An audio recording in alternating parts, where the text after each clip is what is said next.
I'm from New London, North Carolina. I'm just outside of what we call NASCAR country. NASCAR country? Yep, NASCAR country. So it's about 30 minutes back east. You get around Mooresville, that's where Dale Earnhardt and all those guys grew up, whatnot. Dale Earnhardt used to come hunting right there in our hometown. Pretty cool deal there. So, but yeah, we come from the heart of racing country. That goes back to my dad.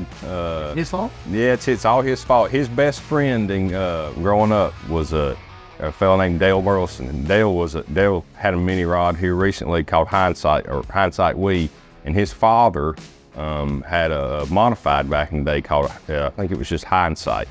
And Dad grew up kind of going to the pools with Dale, and just kind of got hooked on. He's a gearhead and got hooked on going. And he'll tell you that his first pulling vehicle was a garden track. Really? Yep. His first two-wheeler he ever bought. He said he went to the bank and had a manila envelope, bought it from a fella in Tennessee. It was called the Tomcat. And he'll tell you he remembers riding up there and to get the truck, and was carrying all that money in an envelope. He was scared to death that he's gonna get in a wreck or something. All that money was gonna be gone. Probably about the time I was born in '95, and ran it for quite some time. And then we built the Cutting Edge. When we turned 16 driving that pickup, I guess we drove two-wheelers for probably 3 or 4 years, something like that. And Dad he built a mod in like '09. We went through a couple chassis there. Still have their one we built from Tim Engler. But then we built a mini rod. So the sawmill started back in I don't even know what year it was. It was a long time ago. My great grandfather started it as a portable sawmill down in behind one of the lakes back home, and then it kind of grew into he grew it to what it is today, so to speak. And then my grandfather Hank is still the president. He's there every day. That's my mom's side, and we've got about 130 employees now. Awesome. Yep. So and we got some of the best ones around. I mean, we got a lot of guys that've been there we got guys that've been there 30, 40 years. And that's they're just they're the backbone of that company for sure. But we saw Culp Lumber Company. Yep, Culp Lumber Company. We saw about anywhere from 700 to 800,000 board foot a day now. And most of our stuff goes up into kind of the northeast for housings and whatnot. We've always prided ourselves at our sawmill in having quality wood. When I say that, you can go out and some guys back home now, a lot of guys mills are cutting trees at 30 years old now, and clear cut. And it's kind of a process. I mean, really, you could, in 60 years, you could have 2 fully mature stands of trees. But we like to get stuff that's older in age because it's more dense, just makes better wood. When you build your house, you want the best you can get. You get some of that young wood, it's liable to twist or whatnot and bow up and whatnot. So we've always prided ourselves in trying to buy the older growth timber out there.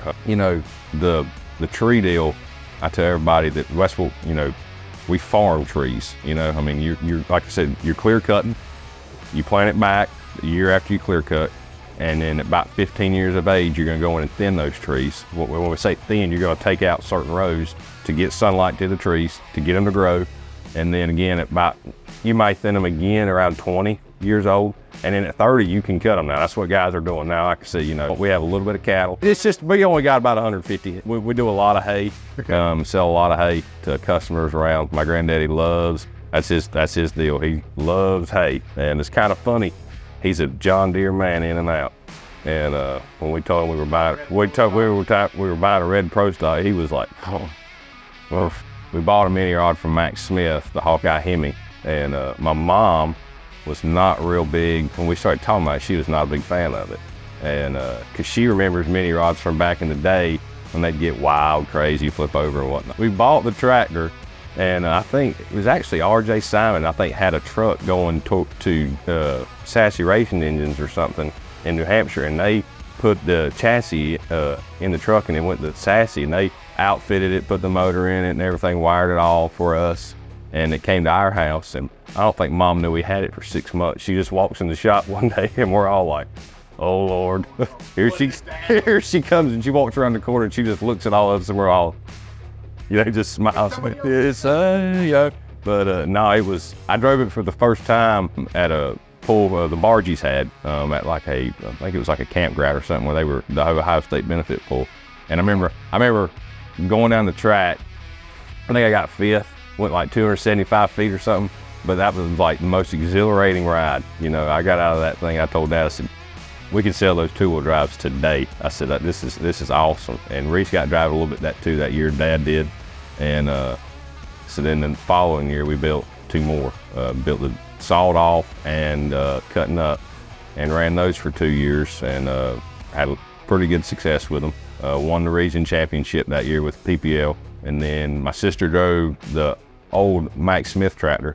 And then the next year we built her this. So the mini rods have kind of been a staple for us. We really like that. We kind of go back to, they're kind of like a pro mod in a sense. Just small, compact, they get up and they go fast, And the engines in these simulate, at least in the mini rod, with the blower overdrive and whatnot, it kind of simulate the pro mod side a lot. And the modifieds, we kind of got out of that. They're actually for sale. If anybody wants to buy a 4-inch modified, we got 2 of them. They're for sale, on sale too. Yeah. That's your yeah, on sale. But we kind of got a little burnt out on that. I think a lot of guys did. They're just so much work. They're when you come to a pull, we found ourselves not enjoying, some of them, because all day on Saturday, that's all we did was wrench. And then, you get home and we had to wrench. And you have a real job. Yeah, you got a real job. You got every pull we go to was, 12 hours usually minimum.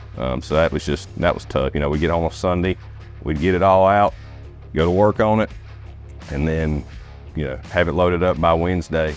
The name, I won't say the name we've come up with, but it's kind of catchy. It's going to be tied into the sawmill name. We're going to try to keep the sawmill name, but it's also going to envy the John Deere. For me, it's going to be an easier deal. Like if Dad and Reese have gone drag racing or whatnot, it's something me and my wife, a buddy or two, we can load it up, drive in the trailer, and if it's broke, it's broke. We're not going to take the head off of it like we're on these. No, on these mini rods. As far as what I love about pulling, it's probably, I like farming. I like that, and this is me here. The relationships that you can build here in the pulling, like we talked about. I think I was watching the live stream from Jerseyville last weekend, and Renee Theobald was having some issues, and then all of a sudden there's 5 or 6 guys from different teams out there trying to, what's wrong with this tractor? Why won't it go? Whatnot. So that's kind of what it is for me too.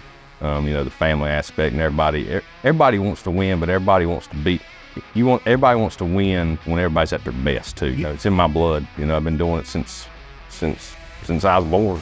Grew up doing it, so I don't intend on getting away from the sport at all. I know we hadn't done as much as we have in the past years. This year, pulling is in a very good place, I think, as far as promotion, and you guys are doing an awesome job trying to promote it and whatnot. And the potential is out there. The potential is out there, and people want to see it. They want to see it. So hopefully in 10 years from now, maybe we're sitting on Fox like NHRA is.